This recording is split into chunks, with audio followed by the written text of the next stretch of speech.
Hi, everybody. Hello. Whoa, so many people. Nice to see y'all. Hi. Hi. All right. Welcome, everybody. This is such a good group. Hi. Hi. So you may be surprised to find yourself on mute right now. Please be reminded that there's a chat we can use, but there's so many people on the call and we're live streaming on Facebook. It's hard to have everybody talking, so that's why you're muted. If you have stuff you want to say, though, the chat is open and you can definitely head over to the chat and type your message. So I'll go first. Hello, everyone. Awesome. Okay, we're so glad to have you here. My name is Madison. I am one of the teachers and camp counselors at the Coding Space. I see Darren's been here before. Chris says hi. Hi, Chris. So glad y'all came. Okay, so I work for this place called the Coding Space, and at the Coding Space, we do lots and lots of different kinds of coding with kids. So if you're brand new to coding, we do that kind of stuff. If you've been coding for 4 years, we do that kind of stuff. So across the board, we do lots of coding. And today, we are going to give y'all a taste of Camp Coding Space. We are a totally virtual camp experience that combines coding instruction with hands-on activities, STEM electives, team challenges, lots of fun camp stuff. And that's for kids ages 8 and up, and honestly, sometimes even younger than 8. Sometimes we get like 6-year-olds and they have a great time too. So usually our camp sessions are 3 hours long. Today we only have 30 minutes. So it's gonna be kind of like just a taste of camp, okay? For camp this summer, we're offering half-day sessions and full-day sessions, and they're offered on a weekly basis. And right now we're offering new registrations 15% off. So if you use the code July 15 to register before tomorrow, which is July 15th, you can get 15% off. I see Ishani. Someone here is a YouTuber. Wow. Oh, hi, Becky. Right. Nice to meet you too, Corey. This is such a good group. Hey, everybody. Okay, so if you want to participate in today's class, you just need to open 2 websites. I'm going to send the links in the chat. One is Scratch, which maybe some of you have worked on before, and one is Pixel Art, which is a really cool graphic design website. So go ahead and click on those links to open them if you want to participate. If you'd rather just watch, that's okay too. So for those of you who are new, if this is your first KidPass is this really cool thing that basically it's a site that families can use to discover and book activities for their kids. And right now they're doing an awesome thing where every day this month, they're going to offer some free classes to give you a taste of what's out there so that you can know what's coming. Let's see, I think we're about ready to start. All right, so if you've opened Scratch and Pixel Art, don't worry about making an account because that's gonna take a lot of your time and you can do it after we're done coding. So go ahead and click on those links. I'm gonna share my screen so you can see my Scratch page. Okay, so if you're on the Scratch homepage, it probably looks like this. And you can click this word create in the top left to start a new project. So then it should take you to a screen that looks like this.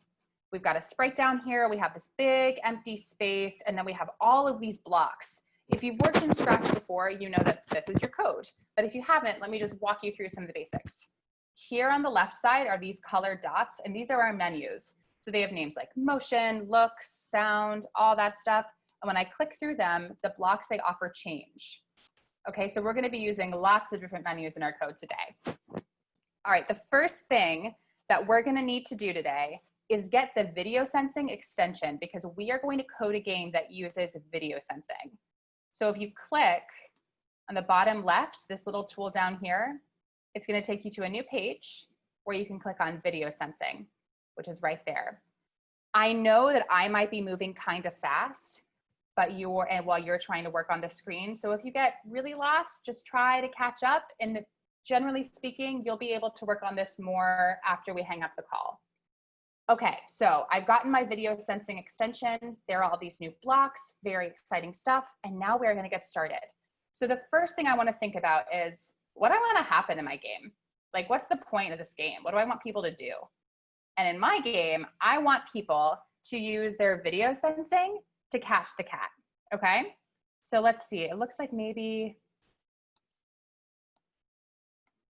we had some annotators. Let me see if I can, there we go, okay.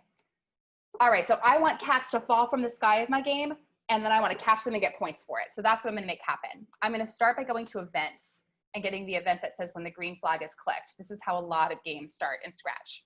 And if I want to get points, I should probably make a place to count those points. So when I look at these menus, I think, which one would give me some info on data, on understanding what's happening in the game? So then I see variables and I look there. All right, here it gives me a place to make a variable. So I'm going to click that and make a variable that says score. All right, so now I have this score variable in my top left. I'm going to click on the chat just to see how everyone's doing. All right. Oh, okay, someone's already made a game. Caitlin, it looks like you're having some trouble. I hope that you were able to click through on Scratch and find create.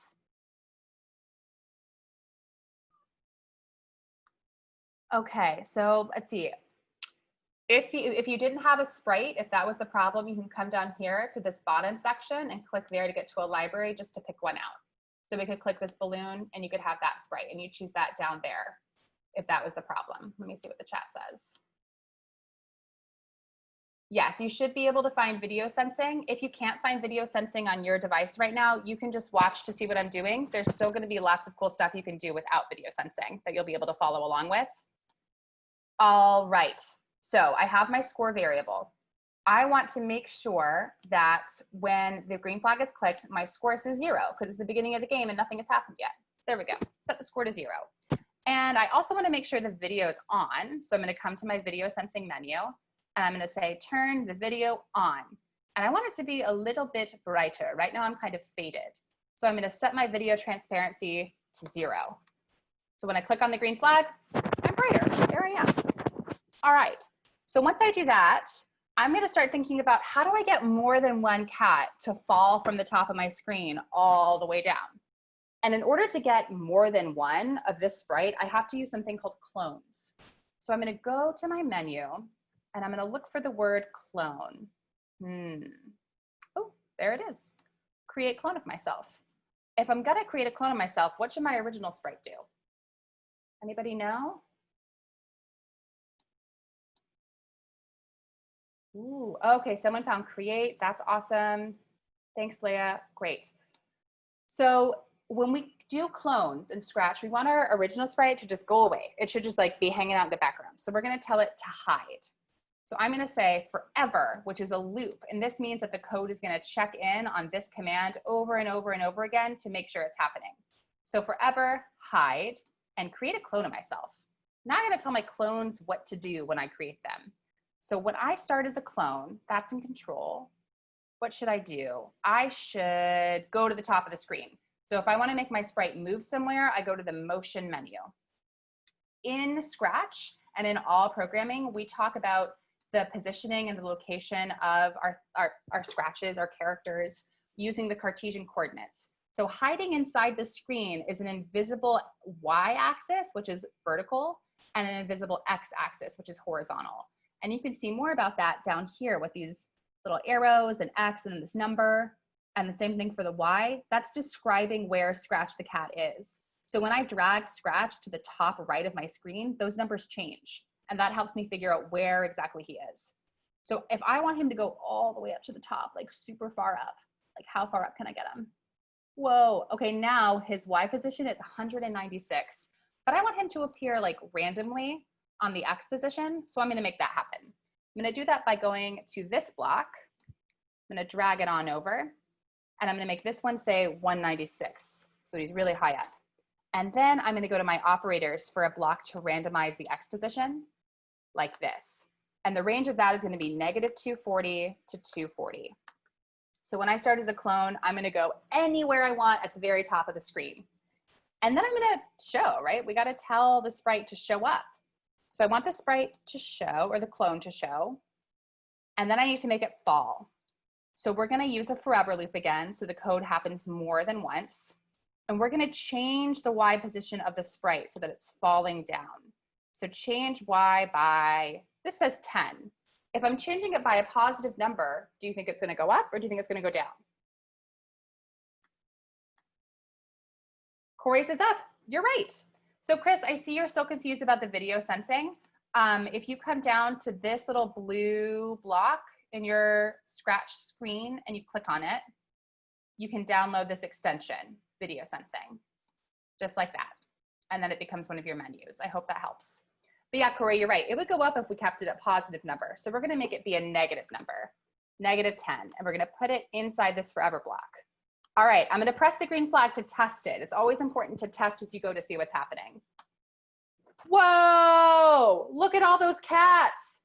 That's so many cats. It's too many cats. I could never catch all those cats. I need to slow down the clones. So I'm gonna say, when I'm creating the clones, wait 2 seconds between creations. So now the forever loop will run, hide, create a clone, wait, wait, create a clone, wait, wait. Let's see what it looks like now. Oh, that's easier. I could probably catch those. I don't have to work quite so hard. Okay, so we've got these cats falling, but my score is not changing, and the cats don't really know what to do when they get to the bottom. They don't know what to do if I touch them. So we have to start coding some of that stuff. So I'm gonna say, if I touch the cat, I want it to go back to the top. That's the first thing I'm gonna do. And I'm gonna do that by creating a conditional statement.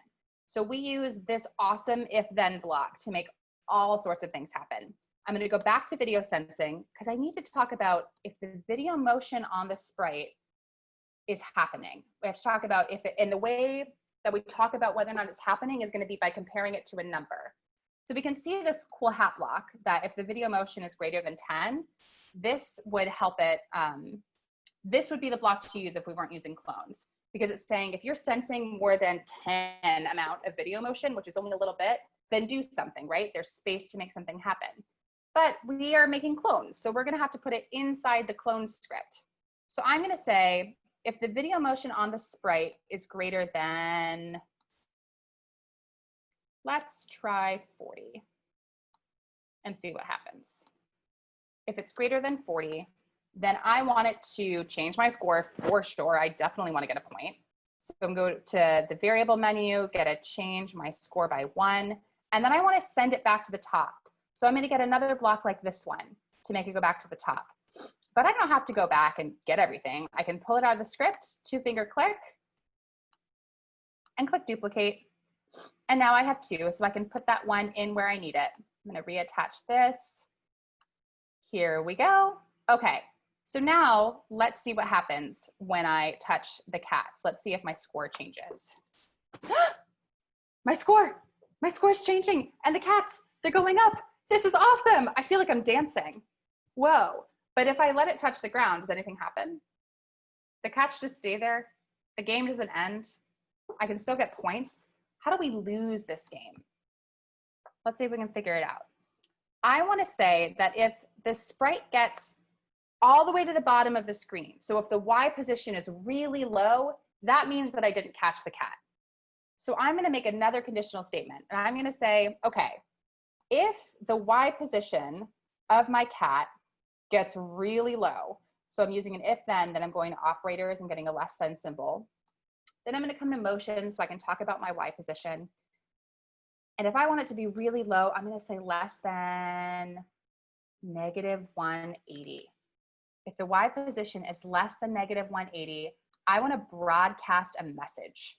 So broadcasting in Scratch is about, if we had 2 sprites, for example, which we will soon, and we want the action of one sprite to have an effect in another sprite, broadcasting a message lets one sprite say, hey, this is happening, and the other sprite can be listening and be like, okay, got it. Now I'm going to do that thing I know I'm supposed to do. So we're going to use that tool to make a game over message show up. Okay, Autumn really wants to know where to find the score block. And Clara, where to turn video on. Okay, so Clara, if you come down to the bottom left of your Scratch screen, there should be this little blue block with a plus sign next to it. And when you click on that, there's an option to get a video extension, or to get the video sensing. So then you can just click on video sensing. And then for Autumn, where you find the score block. So you have to make a score variable, Autumn. So you're going to come to the variable menu, click there, and then click on make a variable to create a variable that you can name score. And then you'll be able to use all the code for that. Okay. All right. Good questions. Oh, Ryan says if sprite touches the Y coordinate, the game is over. That's a great idea. That's very similar to what I'm going to do, which is if the sprite goes below a certain Y coordinate and the computer senses that, it's going to end the game. We're on the same page. So if the Y position is less than -180, I want to broadcast a message about the game being over, and I'm gonna make another sprite appear. So when I get this broadcast message block from the events menu, right now it just says broadcast message 1, but I think it'd be fun and more specific if I named that message "you lose." So I named my message. So when I broadcast "you lose," I want a couple things to happen. I want my score to stop changing, and I want something to pop up that says "game over." So I'm going to make a new sprite. And the way I do that is by coming down here to the bottom right of my screen, where there's this like cat and a blue circle. And when I mouse over it, when I just hover, I get lots of options. One of them is a paintbrush. So if I click there, I have a new sprite. And if I click on the T, I can make some text. So I'm going to write "game over" in all caps. But I don't want it to be purple. I want it to be red. So I'm going to highlight it. And I'm going to go to fill and then make it red. And I want it to be a different font. So I'm going to check out the options here. Ooh, I like marker. Okay. I'm going to see what's happening in the chat. How do you set the score? Okay, so Rebecca, you should look for a block of code that talks about setting and then use the drop-down menu to make it say score. And then I see some distressed looking kids, and I just want to let you know that you can experiment with Scratch more after this class is over, and you will have lots of time to play around and make things happen. And then hopefully you'll join us for another coding space class. And so this won't be your last chance, okay? So know that it's okay. This is just an experiment. It's a chance to get a taste, okay? All right, so I have this game over message. I want it to be much bigger. So I'm gonna drag it to be bigger. And it's important that we always center our sprites. So I'm moving it down a little bit. There it is, game over. But the game over message shouldn't be there like the whole time, right? Because sometimes the game's not over. So I'm gonna say when the green flag is clicked, I want this sprite to hide. But when it receives that message that's being broadcast by the cat, when it receives game over, then I want it to show. So let's see, I'm coming back to events. When I receive "you lose," then it's gonna show. The other thing I wanna make happen is I wanna turn off the video when I receive "you lose." So I got another "you lose" when I receive "you lose" block. I'm coming out of video sensing, and I'm gonna say, turn the video off. And I'm gonna say, stop everything. I want the cats to stop falling. I want the score to stop changing. So I'm going to control, and I'm finding stop all. All right, so now when I press the green flag, let's see what happens. Okay, I'm getting those points. Those cats are falling. Cool, cool. And then I stop. Game over. Cool. And the score stopped changing. The cats stopped falling. So that's that. So now we're going to go experiment with pixel art. And this would be one of the kinds of electives that you would get to check out at Camp Coding Space. So things like this video sensing game, you would be able to make something like this in the hour-long portion of project-based coding, and it would be completely at your own pace. So I know what I just did felt super, super fast and rushed. It would not go that fast at Camp Coding Space, okay? So you would get to sit down with the ideas that you wanted to make happen and really think through how, okay? I'm just trying to give you a taste of what's possible. So we would spend like an hour working on your game, doing project-based coding, and then we'd move on to our hands-on activity, but we're actually gonna do that at the end in this one. But I wanna show you what we would do for your STEM electives. One of our most popular STEM electives, which is something you'd get to spend like 45 minutes on, has been pixel art. So if you didn't already get this link, I'm gonna put it in the chat so you can access it. Let's see.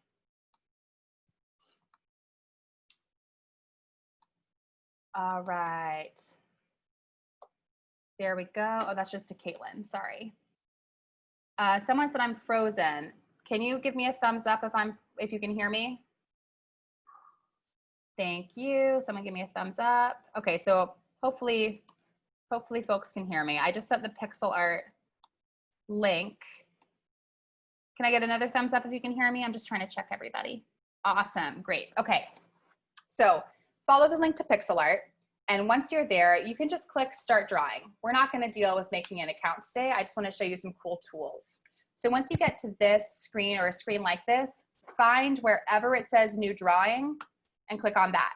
And then I'm gonna make a 32 by 32. So I'm gonna click on that and I'm gonna click okay here. So click on start drawing, click on new drawing, and then you can choose any size you want, but I like 32 by 32. So I'm gonna make a sprite to fall down in my game. And the way I'm gonna do that is actually by only drawing half of it and then using a tool in pixel art to copy what I draw and then flip it over so that it's completely symmetrical. So the cool thing about pixel art is that it's kind of like nostalgic, right? It feels like old-fashioned video games and it's fun. It's like a goofy, cool style to do things in. So I'm gonna use the Pixel Perfect tool by coming over here and clicking on Tool and then selecting Pixel Perfect. So down here it says that I'm using black as my primary color and I have the pencil tool selected. So then I'm gonna come over here to like the center-ish of the screen. I'm gonna click and I'm gonna drag across. And again, I'm doing this really fast. This would take more time if I was doing this for real, for real. This is just a chance to show you what's possible. So I'm making the outline of half the face of my sprite. He's gonna be kind of like a robot, like a neon robot. Okay, I'm almost done with the outline. And then I'm gonna draw some eyes. Oops, I didn't like that. So I'm gonna use my eraser tool over here to get rid of this block and then come back to my pencil. And then I'm gonna keep going. All right, I've almost got one eye. Cool, there's one of the eyes. And then I'm gonna do half of his nose. So I'm gonna go like this. And then I want him to have like a big, goofy smile. So I'm gonna do some big, blocky teeth like this. And then he'll really look like a robot. Awesome, and I want to have 2 panels of space in between, so I'm dragging those down. Yours can look like whatever you want, it's totally up to you. All right, so now I have half a face. How do I get his face to copy over? I'm gonna use this tool that says select, it's in the far left. When I click on that, I can come up here to the top left corner of my pixel art and then click and drag to select the whole thing. So when I've done that and I release my cursor, a new little menu pops up and I have the option to copy it. And then when I select just a little bit of space over here, that option pops up again. I can paste it. Here it is, but it's not facing the right way, right? I want it to flip over and then connect to the other face. So I'm gonna come to the top right of the screen to this tool that says flip vertical. And when I click on it, he flips over. And then I can drag him up to make a whole monster or a whole robot, whatever he is, I don't know, but he's kind of cute and happy. So then I want to give him some colors. So I'm going to use this bucket tool on the far left, and I'm going to come over here to my default colors. And I actually want to use more colors. I think common has more. No, default has more. Okay, so I'm going to scroll through for exactly the right shade of ultraviolet. So I like that one. And when I click, ta-da, he's very bright and he's purple. And now I want to give him green teeth. I want bright green teeth. So I pick that one, and then I can click all the way through to give him green teeth. And then I want to give him, ooh, bright blue eyes, like this color, turquoise. Nice. And then maybe a pink nose. Ooh, maybe this one. Okay, there he is. He's a cute, sweet little robot. I love him. Okay, so it would take me a long time right now because my computer is so old to download this file, but I would click here and then I'd be able to save it to my computer by pressing download, and then I'd be able to upload it into Scratch. But I'm just gonna show you what I already did. So right now I have this cat in my game, right?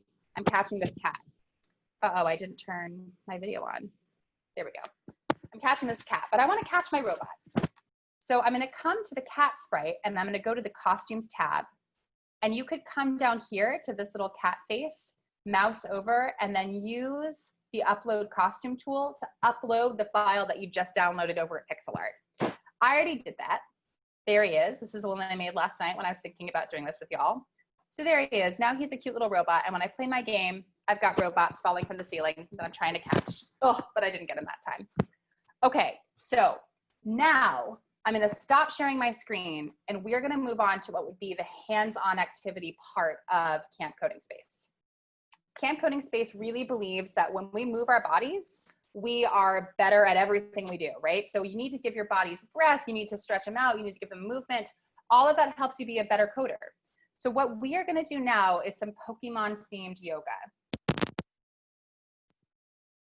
Thumbs up if you can still hear me. Thumbs up, hold your thumbs if you can hear me. Nice, okay, great. So we're going to do just a little bit of Pokemon themed yoga. It's not going to be very long because we don't have a lot of time. So I'm going to take my computer down to this chair. If you have a space just to move your body a little bit, that would be helpful. But I believe you can do yoga no matter where you are. Even if you're sitting in a chair, you can do parts of this. So what I want you all to do is go ahead and sit cross-legged if you can. And we are going to get centered. So we're going to sit cross-legged. We're going to sit with happy back, which means your spine is lengthened. The crown of your head is pressing up toward the ceiling. Maybe you want to close your eyes. You can close your eyes and take in some deep breaths. One of the things I like to do when I'm getting centered is take my hands in front of my heart and rub them together to create heat. So once I rub them together, I like to put them around my ears and think, good listening. And then breathe in and out. I want to listen. Let's see, Christopher can't see me. I'm sorry, Christopher. Thumbs up from everyone else if they can see me. Awesome, okay. So some people can see me, some people can't. I'm really sorry, I don't think I can fix that from my end. Okay, now you can see me, great. All right, so we have our hands in our ears, deep breath in, deep breath out. And I'm gonna do it again. And this time, I'm gonna put my hands on my eyes. Because I wanna see with kindness and compassion, especially because I'm on my way to becoming a Pokemon trainer, and I want to be kind and compassionate to the Pokemon that I collect. Deep breath in and deep breath out. And I'm gonna do it one more time. And this time, I'm gonna put my hands with all that heat on my heart. I'm gonna take a deep breath and think about being a kind and compassionate friend, both to my human friends and to my Pokemon friends. So now that we're all centered, we're gonna do a little bit of a balloon breath. So we're gonna sit with that nice straight back. We're gonna put our hands down on our knees. And when we breathe in, we're gonna bring our hands above our head, but we're not only breathing in oxygen, which your body really needs, you're also breathing in patience and kindness and love, all these really good, important things. And when you breathe out and bring your hands down, you're not just breathing out carbon dioxide, you're also breathing out stress and anxiety, all of that stuff that you don't need. You can just breathe it out. So here we go. Deep breath in. Hold it, hold it, hold it. Deep breath out. Ooh. Let's do it one more time and really think about what you're breathing in and what you're breathing out. Deep breath in. Deep breath out. Ooh, I feel better already. Okay, so let's go ahead and get ready as Pokemon trainers. We can take our hands to our shoulders with our elbows out, and we're really warming up to do our Pokemon trainer work. So we're gonna twist our upper bodies while we take in some deep breaths. We're gonna do this 5 times and get ready to train our Pokemon. Ready?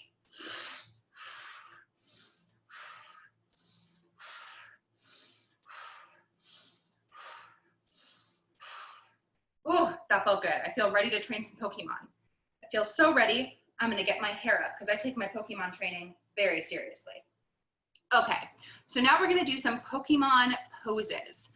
The first pose makes me think about Eevee, and we're gonna do tree pose. So if you've ever done yoga before, you might know this pose. Eevee kind of lives in a forest, and she has really cute pointy ears, which is what my hands are gonna make me think of. So in tree pose, you take your foot and you can put the sole of your foot either up against your ankle, just above your knee, but never on it, or all the way up to your inner thigh, depending on how strong or balanced you're feeling today. So I'm gonna put my foot just above my knee, and I'm gonna bring my hands to my heart, and my hands together at my heart make me think of Eevee's pointy little ears. So I'm gonna take a deep breath in tree pose and think about sweet Eevee. And then when I feel good on this leg, I'm gonna come down to the other. And this time I'm gonna put this leg all the way up on my upper thigh, because I feel stronger on my right leg. So it's whatever your body needs. Have my hands here in tree pose. You can also, if you're feeling really strong and balanced, come all the way up above your head like this. And make sure you're taking deep breaths. So once we've had enough of tree pose, we can come out of that. And we're gonna do a pose for Sylveon, and we're gonna do peaceful warrior pose. So Sylveon is what Evie evolves to eventually when she's more of a fairy. So with peaceful warrior, we have our 2 feet together on the ground, and then we send our right leg back, and those toes are gonna point to the other wall while those front toes point forward. So you're gonna come into kind of a deep lunge. You never want your knee to go beyond your ankle, but you wanna send all the energy into the ground. So you're in your deep lunge, and then I like to put one hand here to start, take my other hand here, slide it on down till it's on top of my knee, and then send this arm back. So I'm really lifting my chest, I'm stretching out. Oh, I feel like Sylveon. And then I'm gonna come forward, and then I can step forward and switch my legs. So the other leg, those toes should be pointing toward the wall. These toes should be pointing forward. I'm sending the energy down to the ground, getting really centered, sending my hips kind of squared, and then I'm gonna do the same thing with my arms. This arm goes back down to the knee. This arm comes above, and I stretch out. Peaceful warrior, Sylveon. So nice. Okay, let's do one more Pokemon pose before we come to the end. The next one is gonna be a pose inspired by Charmander. So this is actually Warrior 3 pose, but I like it for Charmander because it makes me think of his fiery tail. Like our foot at the back is gonna be his fiery tail. So I'm standing with my feet together, and then I'm gonna send my right leg back just a little bit so that I can put my arms at my sides and hinge forward. When I hinge forward, my back leg is gonna lift up, and when I keep my body straight, my back, my spine, my neck, all of that is on the same plane as my leg. So I'll show you this way. I have my feet together, I put this one back a little bit, and then I hinge forward, and this leg comes up.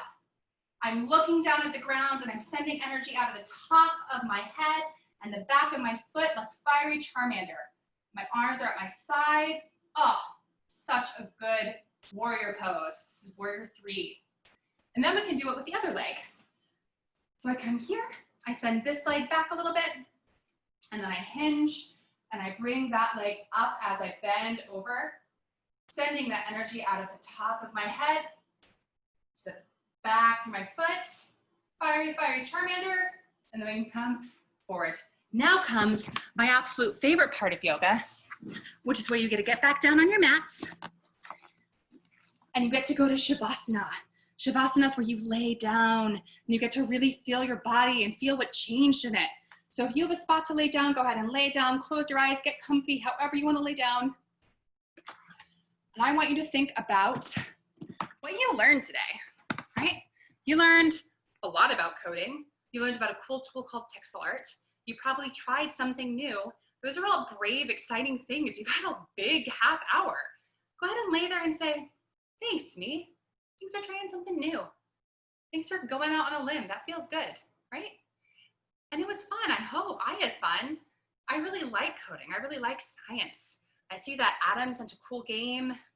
Ishani was really nice and helpful and sent some links to people who needed them. Thank you so much. So while you're laying in Shavasana, you can scrunch your body up really tight, scrunch everything together, scrunch, scrunch, scrunch, and then release. Feel how it changes. Put your hands on your belly and just feel your breath. And I'm gonna give you like 20 seconds of silence to just feel your breath, check in with your body. Where are you at?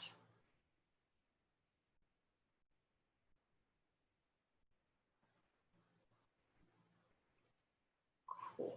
You all are super brave, awesome kids, and I had such a good time showing you some of my favorite things in the world. Thank you so much for joining us. Remember that if you want more camp coding space, you can find out more about us on KidPass, and that we are offering 15% off new registrations if you sign up before tomorrow with the code July15. So I'm gonna put that in the chat. You can sign up via KidPass. And if you don't wanna do like the full camp, We have classes that meet once a week. We have private lessons. We have lots of options. So I think that about brings us to the end. I really, really appreciate you coming and having you all here. There's free events daily, so make sure you're checking back with KidPass. I think we can take everyone off mute to say goodbye. Bye. Bye. Bye.